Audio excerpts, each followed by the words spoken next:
Our next guest is a self-proclaimed troubadour. Her storytelling, music, and writing has taken her across the country, from Chicago to New York to DC and abroad. She's performed live lit at SA Fiesta, Write Club, Is This a Thing, Story Club, Story Lab, and with the Kates.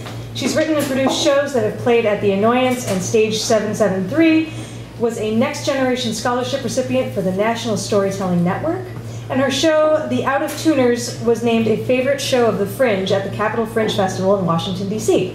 She also forgot to buy cat litter last weekend. Give a warm round of applause to Amanda Claire Buckley.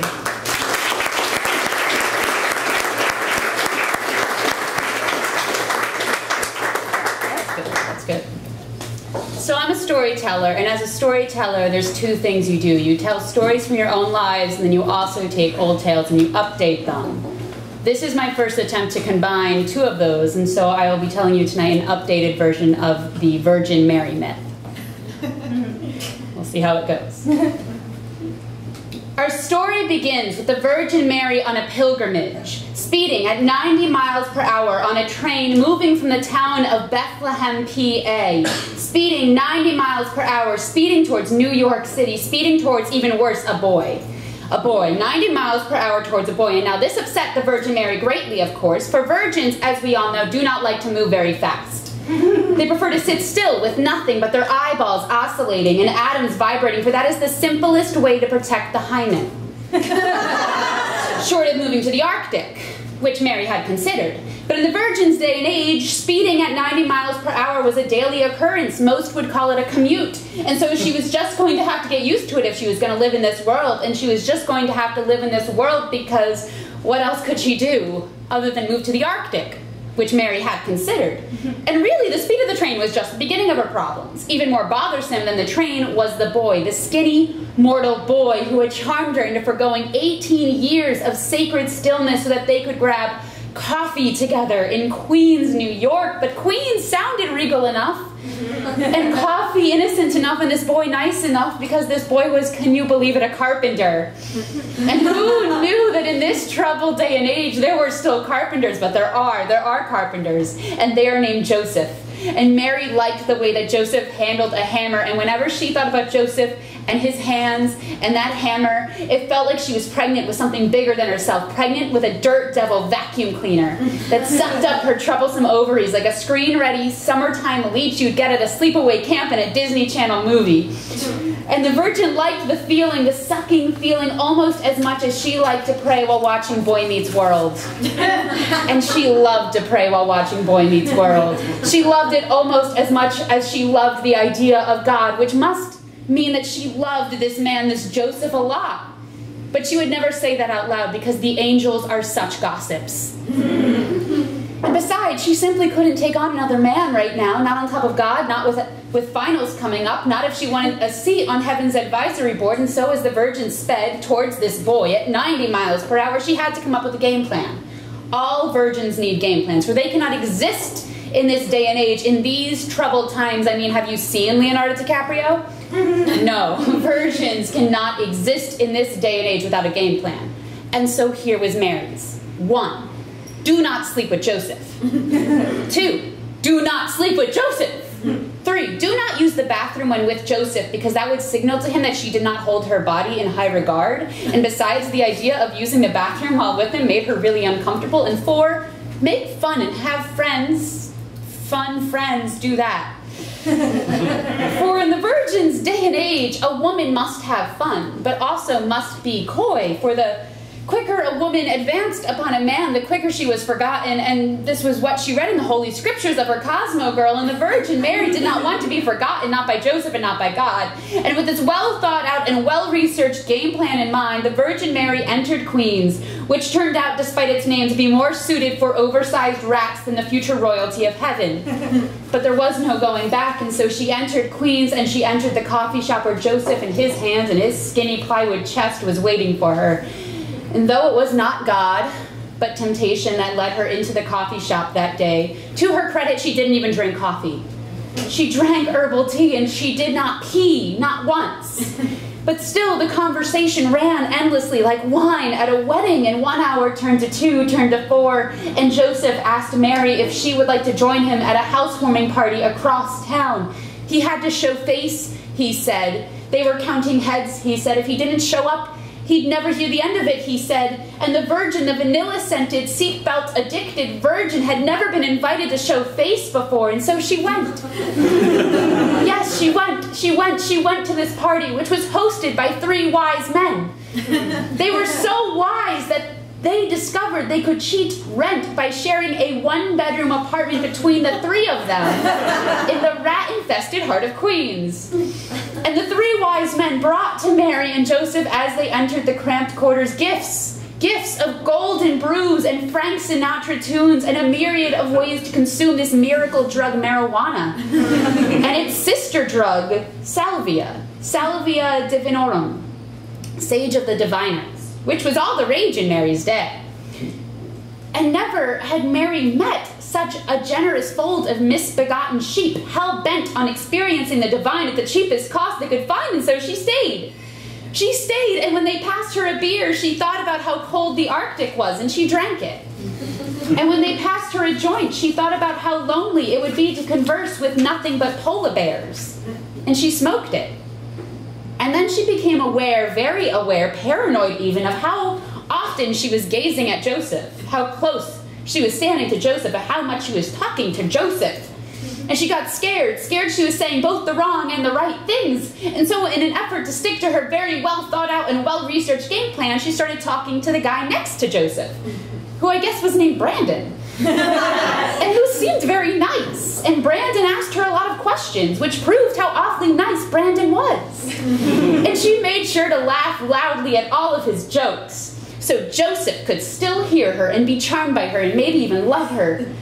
But Joseph had made his way to the roof of the building, where the fold had congregated to play on their blessed banjos the heavenly hymn Wagon Wheel, which everyone in the Virgin's day and age seemed to know how to play for some reason.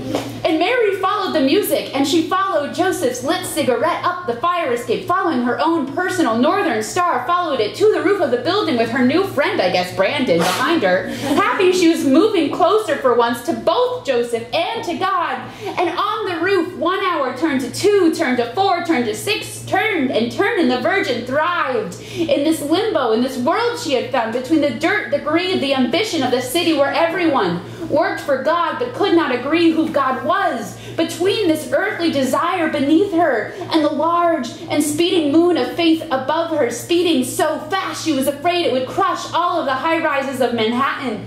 This, perhaps, was where the Virgin truly belonged, and as the sage of the diviners hit her, she had a vision of bearing to this world, this limbo, a gift that would save not just her, but all of the misbegotten sheep, dangling between the two, the this and the that, the shattered divinity and the absolute. Yes, this is where she belonged, for though the Virgin was within the deep muck of her wayward sisters and brothers, her game plan was still intact. Still, she had lost nothing but her voice. And still she had not peed. And you know how sometimes when your bladder is full you get real cold? No, maybe it's just virgins. But Mary was cold, and so Brandon, her good friend, lent her his sweatshirt and rolled her another joint. And Mary thought how lovely it was to have made such a fantastic friend. And then she noticed Joseph had left. Joseph was gone. And Mary, worried, descended back down to earth, back down to the living room, where she found her Joseph asleep on an air mattress bed, alone in the cramped foyer. But her game plan forbid her from even thinking, dreaming about spooning him, and so she tiptoed back around the sleeping bodies of the bless their hearts strung out drunks and druggies, littering the small apartment floor like once fun, now a chore confetti, looking for a place to rest her head, but there was no room at the inn for Mary. No room except for the bedroom, where, miracle of miracles, the bed was empty for some strange reason, and so she nestled in the blankets and was almost asleep when she heard the door open and heard the door close. And what followed was a scent, a Super Bowl-sized ad for Old Spice. She recognized it as her dear friend Brandon. Thank God he was here. But Brandon proceeded to slip into bed with her. and tell her she was cute, and that he could really see them going somewhere, and that this could be more than a one-night thing. And this was Mary's first clue that she had messed up. That her game plan was in fact a big, fat, stupid one. Most game plans concocted by virgins are. The virgin was in bed with the wrong man. And yes, any man was the wrong man, but this was the wrong man. And this was even maybe the wrong story. She was between the wrong covers and next to the wrong spine. This wasn't her place at all.